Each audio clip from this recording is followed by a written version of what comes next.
With millions of views and upvotes on Reddit's popular Just No MIL community, tales of monstrous mothers-in-law have become a viral phenomenon. But what happens when the drama goes from petty disagreements to something utterly unimaginable? Brace yourselves as we dive into 4 chilling cases where in-law conflicts to the darkest turn possible. Murder. You'll never look at your in-laws the same way again.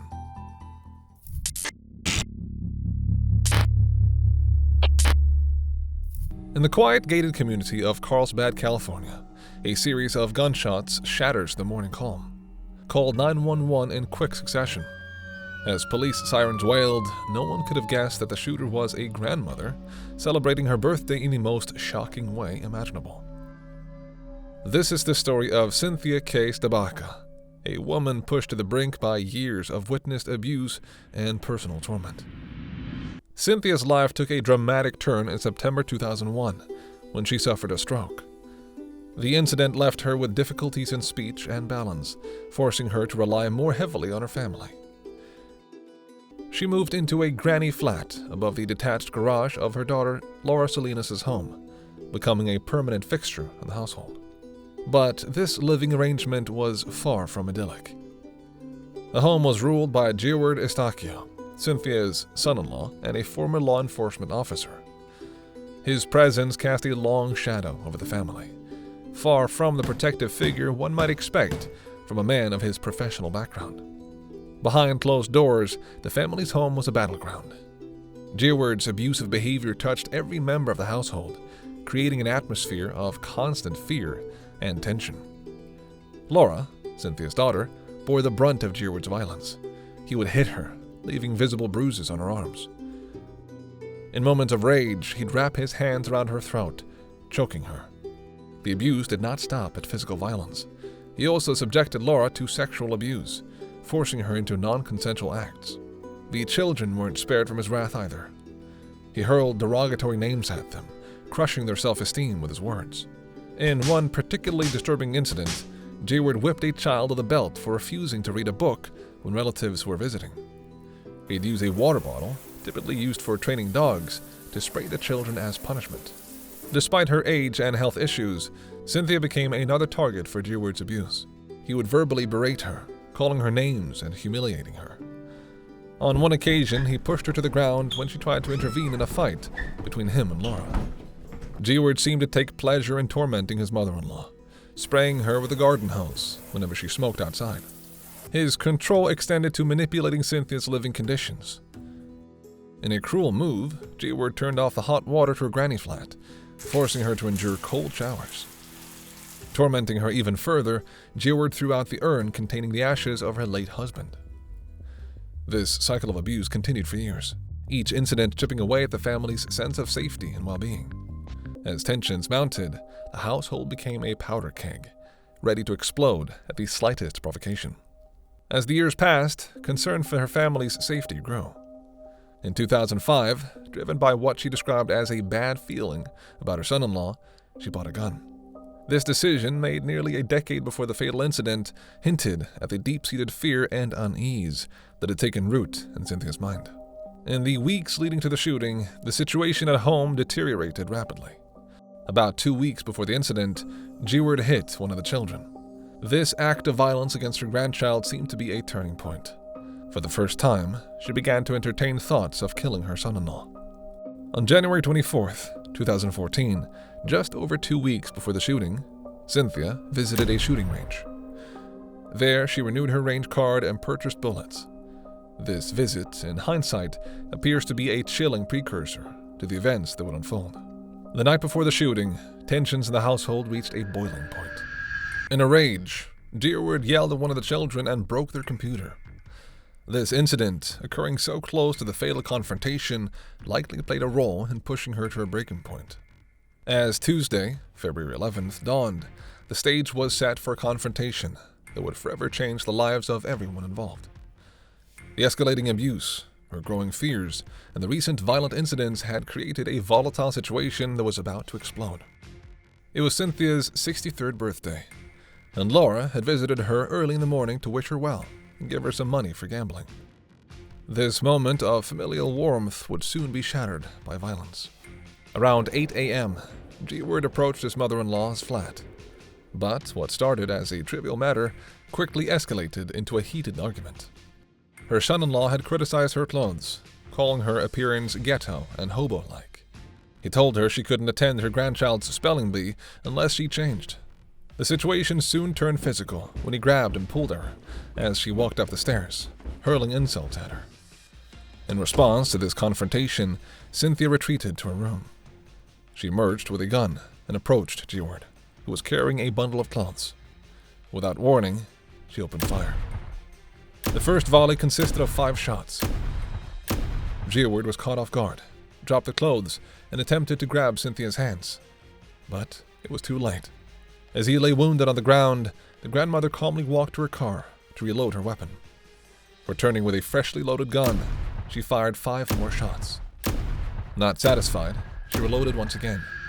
By this time, G-Word had dragged himself into the house and locked the door. Undeterred, she shot the door open and entered the house, firing 4 more shots at him. As the sound of gunfire faded, the quiet neighborhood erupted into chaos. Neighbors, alarmed by the sounds of violence, began calling 911. Multiple reports of gunshots flooded the emergency lines. Some callers described hearing the victim's cries for help. In total, she had fired 15 rounds. G-Word sustained 12 gunshot wounds. As sirens wailed in the distance, Cynthia's birthday had become a day that would forever change her life and the lives of her family. In the wake of the shooting, her actions were bizarrely mundane. Rather than fleeing or hiding, she continued as if it were just another day. Her first stop was a local liquor store. There, she casually purchased a more expensive cigarette brand than usual, mentioning to the clerk that it was her birthday. From the liquor store, she made her way to a casino. Using the birthday money her daughter had given her earlier that morning, she spent several hours gambling.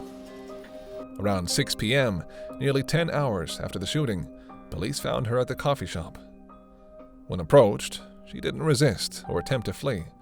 Instead, she agreed to accompany the officers to the police station for an interview. Without hesitation, she admitted to killing G-Word. Her candor was startling, as was her apparent lack of remorse. Perhaps most chilling were her reactions when discussing G-Word's fate. What did you think of him? Okay, and why do you say that? That's the big thumbs down. You didn't like him. So mean to me, and all of them. Sounds like somebody had to stop him, or... I did. I did. I was guilty. Okay. Somebody had to stop him. I did. Okay, it's okay. Is he dead? You tell me. Gotta be dead. Is he alive? He's not? Oh, good. Oh, thank you. Throughout the interview, Cynthia painted a picture of long-term abuse and frustration. She spoke of the mistreatment she had witnessed and experienced, providing context for her actions without seeking to excuse them. As the interview progressed, it became clear that this was no crime of passion or momentary lapse in judgment. The elderly woman admitted that she had been thinking about shooting G-Word days before the incident. The investigation uncovered a tragedy, years in the making, a powder keg of abuse and resentment that had finally exploded. Cynthia's trial unfolded in a San Diego courtroom, laying bare the events of that deadly day. Prosecutors presented evidence of premeditation, citing her trip to the shooting range and her actions on the day of the murder. The defense, while not disputing the facts of the shooting, painted a picture of a family torn apart by years of abuse. After deliberation, the jury returned a verdict of first-degree murder. The conviction carried a hefty sentence, 50 years to life in prison, meaning she would not be eligible for parole until she served at least 50 years of her sentence. And at 60-something years old, Cynthia will probably be serving the rest of her natural life behind bars. Meanwhile, in Tarzana, another seemingly idyllic family was harboring dark secrets of their own. The Haskells, with their Hollywood connections and outwardly perfect life, were about to become the focus of a gruesome investigation, revealing once again how appearances can be deceiving.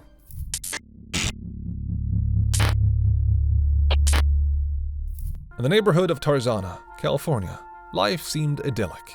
Neighbors exchanged friendly waves. Children played on manicured lawns, and parents planned elaborate birthday parties.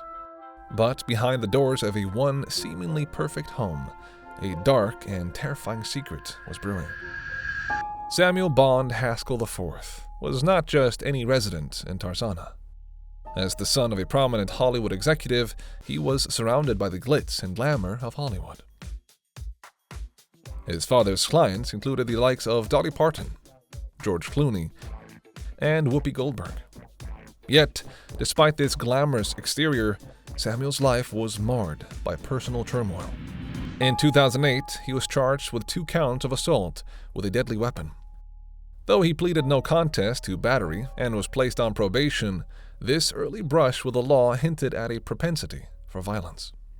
May Haskell grew up in China, where she worked as a model during her teenage years. Driven by the allure of the American dream, she immigrated to Los Angeles in the mid-2000s.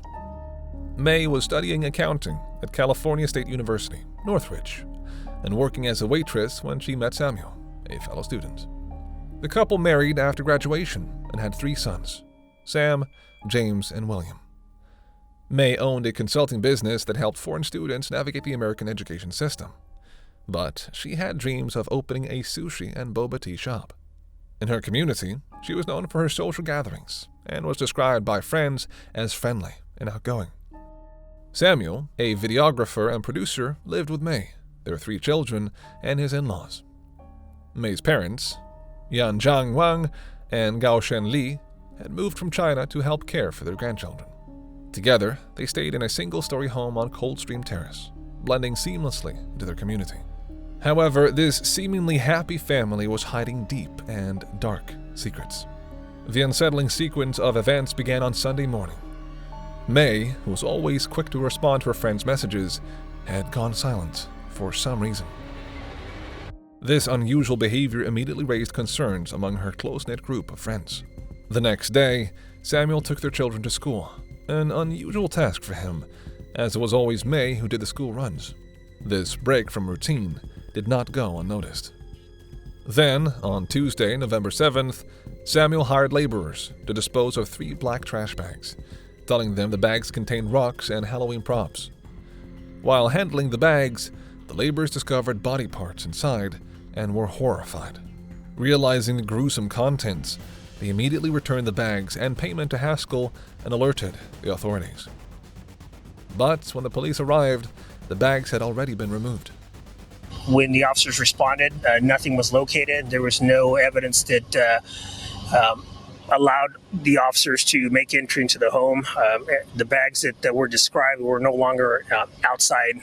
The next morning, at approximately 6 a.m., a homeless person searching for recyclables made a gruesome discovery: a dismembered female torso wrapped in a plastic bag. It was discarded in a dumpster near Ventura Boulevard and Rubio Avenue, just 5 miles from the Haskell home. That same day, police responded to a welfare check at the Haskell residence, where they made some grisly discoveries. Officers found stains resembling blood in the driveway, master bedroom, and bathroom. In the garage, they discovered numerous trash bags containing articles of bedding covered in blood-like stains. Police later found a white Tesla, registered to May, abandoned in Encino. Surveillance footage showed the Tesla arriving at the location around 6:10 p.m. on November 7th. A male driver exited and returned 10 minutes later with a silver Nissan Armada. The man was then seen transferring items from the Tesla to the Nissan before driving away. Investigators found possible blood evidence in the Tesla, along with a revolver and a knife in the Nissan. The discovery of the torso had, meanwhile, set off a rapid and intense investigation. Security footage linked the remains to the Haskell residence. It became clear that this was no ordinary missing persons case. It was the scene of a brutal and calculated murder. Authorities immediately arrested Samuel Haskell IV at a mall in Topanga on November 10th. Charged with the murder of his wife, May, and held on a $2 million bail, Samuel's arrest marked the beginning of a complex and chilling investigation. Detectives also suspected that he may have killed his in-laws, who were still unaccounted for. As the investigation unfolded, a disturbing picture emerged. Neighbors and friends described him as weird and noted his obsession with weapons. He kept a collection of samurai swords, crossbows, and guns in his home. Samuel's unusual behavior extended beyond his fascination with weapons. He also directed and posted music videos under the name Tragic Streets, showcasing men attacking each other with swords and axes. One neighbor, El Benami, revealed that she wouldn't allow her children to visit the Haskell home due to the presence of weapons. Despite being close friends with May, Elle described Samuel as a reclusive figure who avoided eye contact and rarely interacted with neighbors. Many in the community even suspected he might be on the autism spectrum due to his odd behavior. Friends of May recounted her fears and struggles. For years, she had expressed her desire to divorce her husband due to abuse, but was terrified of losing custody of her children because of her powerful father-in-law. May also confided in friends about the physical abuse she endured, further highlighting the toxic environment she lived in. Samuel's first court appearance in the Los Angeles Superior Court was a spectacle. He came to court bare-chested, wearing a blue suicide vest and displaying heavily tattooed arms. He was apparently on suicide watch, which required him to wear an anti-self-harm vest. However, according to his lawyer, he could not wear the vest due to a pre-existing medical condition. And because he wasn't allowed any clothing that he could use to harm himself, like a shirt or gown, he had to appear in court shirtless. The autopsy report provided further chilling details of the brutality of May's death. The medical examiner found that the torso had a single sharp force injury at the base of the anterior neck. The head, the majority of the neck, and most of the extremities were removed. The bone margins at the amputation sites were smooth, suggesting that a sharp-powered tool was likely used for dismemberment. While there was no definitive indication that the dismemberment occurred before death, the possibility could also not be entirely excluded. The report further stated that the most likely cause of death included blunt force trauma, gunshot wounds, sharp force injuries, or forms of asphyxia. Despite the absence of toxicological findings, the possibility of poisoning could also not be ruled out. The official cause of death was listed as homicidal violence, with the manner of death classified as homicide. The subsequent revelations sent shockwaves through the Tarzana community. May's friends were particularly devastated, unable to reconcile the violence with the kind and caring person they knew. What appeared to be a storybook family was, in reality, a house of horrors. Samuel's obsession with weapons, his violent tendencies, and his controlling behavior culminated in a tragedy that left 3 people dead and a community in shock. As the investigation and court procedures continue, the search for Jiang Wang and Gao Shen Li, May's parents, remains ongoing. While investigators piece together the chilling details of Haskell's crime, another tragedy was unfolding in Fitchburg, Wisconsin. Here, a family bound by love and struggling with a terminal illness would face an unimaginable crisis, revealing how despair can lead to devastating actions.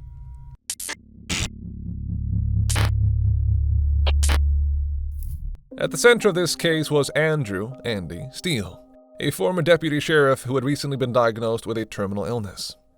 He had spent over a decade serving with the Dane County Sheriff's Office before his life took an unforeseeable turn. In early 2014, he began experiencing strange physical symptoms: twitching, slurred speech, and difficulty swallowing. After medical examinations, he received a devastating diagnosis of ALS, the neurodegenerative disease also known as Lou Gehrig's disease. At just 39 years old, he was forced into early retirement. His wife, Ashley, whom he had met years earlier as a teenage sweetheart in Michigan, immediately acted. She organized bucket challenge fundraisers and rallied the community, raising over $20,000 to support her husband's costly medical needs and make preparations for their difficult future. All outward signs indicated a couple bound by deep love as they braced to battle the merciless disease together. The Steele's lives were further intertwined with Ashley's sister, Casey Tollefspool. The sisters' family moved frequently during their youth, bouncing between California, Michigan, and Minnesota. But Ashley's relationship with Andy endured despite the long distances. His newly married sister-in-law, Casey, was 38 years old and had 4 kids from a previous marriage. She had just recently returned to college to pursue her nursing degree. All seemed as normal as could be expected under the circumstances. But on that fateful summer day, the Steele household would become a scene of devastating violence that shattered their family bond in an instant. Just days before the tragic events unfolded, the Steele family had returned from an emotional bucket list trip to Andy's hometown of Saginaw, Michigan. In her regular updates to the family's fundraising website, Ashley poured out her heart about those final cherished days. She waxed poetic about reliving old memories with the love of her life and making new ones their children could forever hold dear. Her writings portrayed a family closeness and vulnerability in the face of adversity that was heartwarming and heartbreaking. To any outsider's eye, this was simply a normal American family coping with a tragic diagnosis in the best way they could. They were united, loving, and unwaveringly optimistic about making the most of the time Andy had left. There was no hint of the darkness just around the corner when they returned home to Fitchburg. It was a typical Friday morning that began like any other for the Steele household. However, Andy had specifically requested that his sister-in-law, Casey, come over alone that day, leaving her husband and kids behind. The reasons for this would prove truly shocking. Around 1 p.m., a 911 call shattered the quiet Fitchburg neighborhood. It was Casey's panicked voice alleging her brother-in-law had shot her. When police arrived at the Steele residence, they were greeted with an eerie haze of smoke emanating from the home. Uncertain of the danger, a SWAT team was called in to assist. It was a tense 2-hour standoff before they could breach the smoke-filled interior around 2:20 p.m. That's when the full horror came into focus. In the laundry room, officers found Andy lying on the floor next to a 9mm pistol. The room was extremely hot from burning charcoal briquettes in an outdoor grill that had been brought inside, with a dryer venting into the room instead of outside. As officers tried to remove him from the room, he put up a fight and resisted their attempts, leading police to believe that Andy had been attempting to take his own life through carbon monoxide poisoning. In the basement, officers found Casey critically wounded from a gunshot to her torso. Using her dying breaths, she made the chilling declaration that Andy Steele was indeed her shooter. Upstairs, the real nightmare was just unfolding. That's where police found Ashley's body, tucked into bed with a sleeping mask on and a pillow on her chest. She had been shot once in the head and appeared to have been strangled with a black zip tie. Her wrists had also been bound by zip ties, and her sundress was pulled up to her thighs, leading detectives to believe the scene had been staged. From the moment Andy was apprehended, his statements to investigators began a dizzying spiral of inconsistencies and lies that raised more disturbing questions than answers. Initially, he spun a tale of a triple suicide pact between himself, his wife Ashley, and her sister Casey. Authorities found this claim deeply concerning in itself, but the discoveries kept getting more chilling. On Andy's phone was a rambling note edited in the early morning hours before the murders occurred. In this message, he made bizarre references to having had numerous sexual threesomes with the 2 women, who were both now dead by his hand. He insinuated this was all part of the mutual agreement to go out with a bang. However, the evidence from the crime scene directly contradicts his words from the start. Ashley's body was posed in a clearly staged, disturbing manner, suggesting sexual motives. However, the medical examiner's findings showed 0 signs of recent sexual activity. Investigators also uncovered the fact that in the 24 hours leading up to the slayings, Andy had purchased 16 rounds of charcoal and lighter fluid. This pointed to a level of calculated preparation completely at odds with his claims of a sudden group suicide decision. Furthermore, less than 36 hours before the massacre, Andy had signed his and his wife's wills. Was this the act of a man preparing for the inevitable, or was he planning something far more sinister? As the interrogations continued, Andy's stories rapidly unraveled and shifted, implicating himself more deeply with each adaptation. The investigation was only scratching the surface of this utterly baffling case. As the case against Andy made its way to trial, prosecutors laid out a chilling argument of premeditated murder and a deliberately staged crime scene. The evidence of calculated preparation, like the charcoal and lighter fluid purchases, directly contradicted Steele's fanciful claims of a mutual suicide pact. Andy's defense took an unconventional approach, entering a plea of not guilty by reason of insanity or mental defect. Their strategy hinged on convincing the jury that his terminal ALS diagnosis and the physical toll it took could possibly have caused a break from reality. The prosecution brought forward medical testimony that ALS, though physically devastating, had no clinical evidence of driving people to commit violent acts or suffer mental impairment. Evidence showed there had been a struggle before Casey was killed. The medical examiner testified that Casey had extensive bruising, scrapes, and injuries all over her body, in addition to her gunshot wounds. This included a broken nose and bleeding in her brain.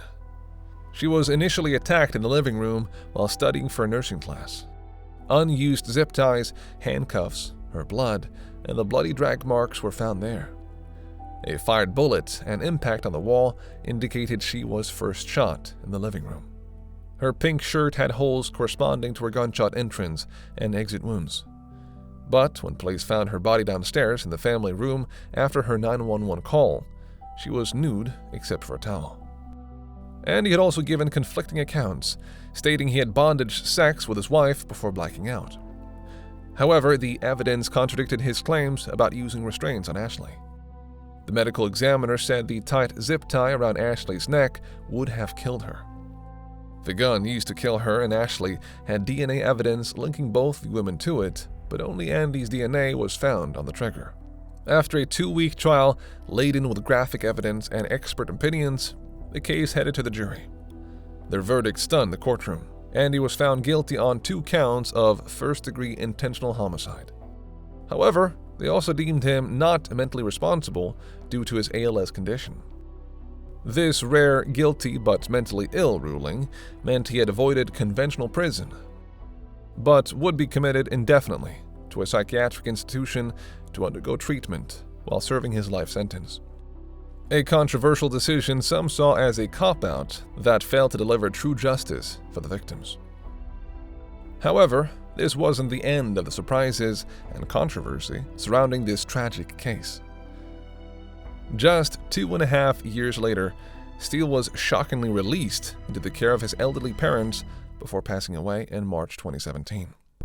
As the nation is left to wonder what could have driven a man to commit such an unthinkable act against his own family.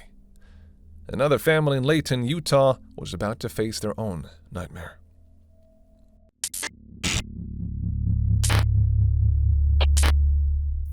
The call came from inside the Bailey Stevens home.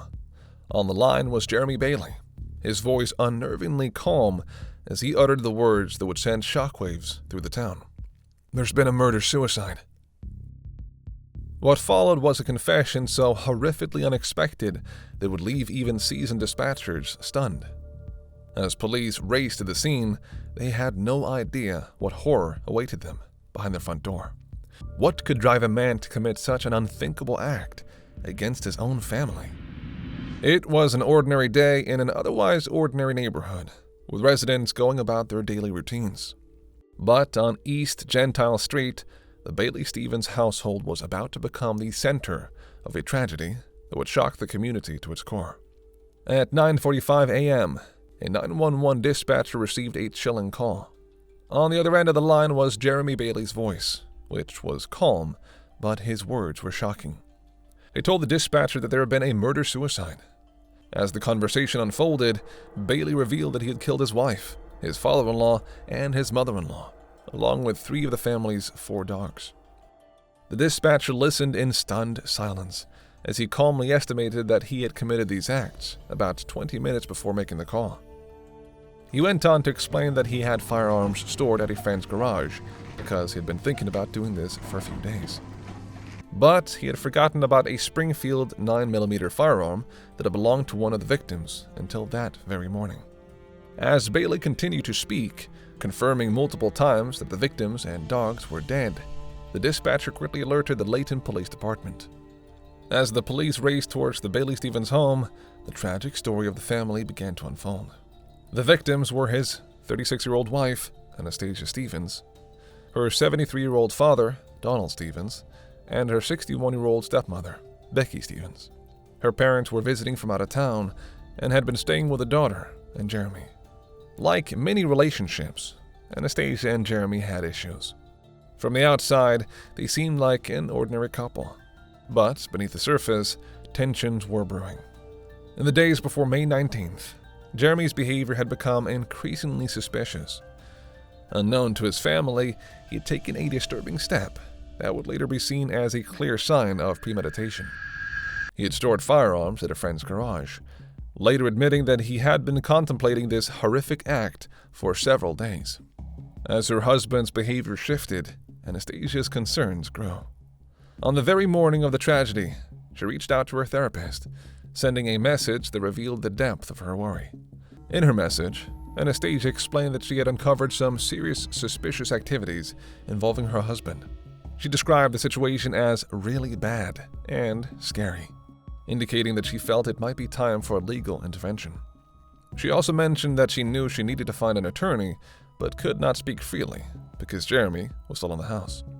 This communication, sent just hours before the tragic events unfolded, would later serve as a sign of Anastasia's growing awareness of the danger she and her family were in. The days leading up to the killings were filled with mounting tension and hidden preparations. As her husband quietly stored away his firearms and Anastasia privately sought help, the Stevens-Bailey household continued its daily routines, unaware of the impending disaster. That morning of May 19, 2023, began with a sinister act. Jeremy left the house early to make a purchase that would soon prove devastating. He bought a box of ammunition, a seemingly innocuous transaction that would later be discovered through a receipt found in his truck. Then, at approximately 9:25 a.m., the quiet of the Bailey Stevens home was shattered. Though the exact details of what transpired inside the house remain unclear to this day, the outcome was catastrophic. In a brutal act of violence, Jeremy allegedly took the lives of Anastasia, Donald, and Becky Stevens, along with 3 of the family's 4 dogs. The 4th dog belonged to him. The horror of the situation began to ripple outward at 9:43 a.m., when a chilling post appeared on Anastasia's Facebook page. The message, written in all capital letters, declared that Jeremy Bailey had just killed everyone, including Becky Stevens, Don Stevens, and 3 of the 4 dogs. It also provided the exact address of the home on Gentile Street in Layton. This digital cry for help, presumably posted by Jeremy, would later serve as a timestamp for the tragedy and as evidence in the investigation. 2 minutes later, at 9:45 a.m., he called the Layton Police Dispatch. He calmly reported what he described as a murder-suicide, confessing the killings he had committed approximately 20 minutes earlier. During this call, he provided details about the victims and mentioned the firearms he had previously stored at a friend's garage, revealing the premeditated nature of his actions. The events of that morning, from the early ammunition purchase to the Facebook post and the 911 call, painted a picture of a meticulously planned act of violence. Investigators would later scrutinize each step taken by him on May 19th as they attempted to understand the motivations behind this horrific crime and piece together the final moments of the Stevens family. When police arrived at the Bailey Stevens home, they were met with an unexpected scene. Despite his earlier talk of a murder-suicide, Jeremy exited the house and surrendered without incident. The calm demeanor he displayed during this 911 call extended to his interaction with the officers, a chilling contrast to the violence that had just occurred. As investigators entered the home, the full extent of the tragedy became clear. They discovered the bodies of Anastasia, Donald, and Becky Stevens, confirming Jeremy's confession. The 3 family dogs he had mentioned were also found dead. The 4th dog he owned would later become an unexpected concern for Jeremy during his time in custody. The crime scene yielded crucial evidence. On the kitchen table, officers found a handgun, presumably the Springfield 9mm Jeremy had mentioned in his call. Alongside the weapon was an open box of handgun ammunition with missing cartridges, corroborating the morning's events. 2 cell phones were also recovered from the table, potentially holding additional evidence. The investigation extended beyond the house to Jeremy's truck parked outside. Inside the vehicle, detectives found a telling piece of evidence, a receipt for ammunition purchased earlier that morning. This discovery not only placed a time frame on his actions, but also demonstrated the premeditated nature of the crime. As investigators collected evidence, a clearer picture of the morning's events emerged. The position of the victims, the location of the murder weapon, and the scattered ammunition all told a story of a carefully planned act of violence. In the hours following his arrest, his behavior while in custody provided investigators with further insight into his state of mind. After being placed in a secure holding cell at the Layton City Police Department, Jeremy was recorded making a startling statement. He said, "I can't believe I did it." A phrase that seemed to convey a mix of shock and realization at the gravity of his actions. As the investigation progressed, Jeremy's focus took an unexpected turn. He began to inquire about the death penalty, specifically asking about the possibility of execution by firing squad. He stated that he would prefer the death penalty to life in prison, revealing a calculated consideration of the consequences he might face. Amidst the horror and legal proceedings, an unexpected concern emerged: the fate of the surviving dog. In an unusual display of concern, given the circumstances, he requested that the surviving dog not be sent to the pound. As investigators dug deeper into the events leading up to the tragedy, key pieces of information began to surface, shedding light on the circumstances that led to that fateful morning. One crucial piece of evidence was a message Anastasia had sent to her therapist on the very day of the murders. In the wake of the horrific events, the legal system swiftly moved to address the crimes committed. He was initially charged with 3 counts of aggravated murder, 3 counts of felony discharge of a firearm, and 3 counts of aggravated cruelty to animals. These charges reflected the severity of his actions against the victims and the family pets. Given the brutality of the crime and the multiple victims involved, prosecutors began to consider pursuing the death penalty. However, the legal proceedings took an unexpected turn in October 2023, when Jeremy chose to plead guilty to 3 counts of aggravated murder. This plea effectively ended the possibility of a trial and moved the case directly to sentencing. The guilty plea also meant that some questions about the tragedy might remain unanswered forever. On December 13, 2023, he faced his sentencing hearing. The court handed down a severe punishment: 3 consecutive life sentences, without the possibility of parole. The sentence ensured that Jeremy would spend the rest of his life behind bars, providing a measure of justice for the victims and closure for the community. While the exact motive behind the killings remains unclear, several factors emerged that could potentially shed light on his state of mind leading up to the deadly event. Suspicions of infidelity appear to be a significant source of tension in the relationship. A longtime friend of Anastasia's, Janessa Baldwin, said the couple had been dealing with issues of infidelity for some time. In their last conversation on May 17th, just 2 days before the tragedy, Anastasia discussed her notion that her husband had cheated on her again. This was, however, not a new concern. A Facebook post from 2018, from before their marriage, revealed Anastasia's struggles with Jeremy's alleged unfaithfulness. In the post, she said her unfaithful, lying, cheating, self-centered, sadistic, narcissistic, sociopath of a boyfriend used Facebook as a getaway to indulge his depravity. In the post, Stevens also wrote that she was not suicidal, and that if she ended up mysteriously missing, it's definitely suspicious.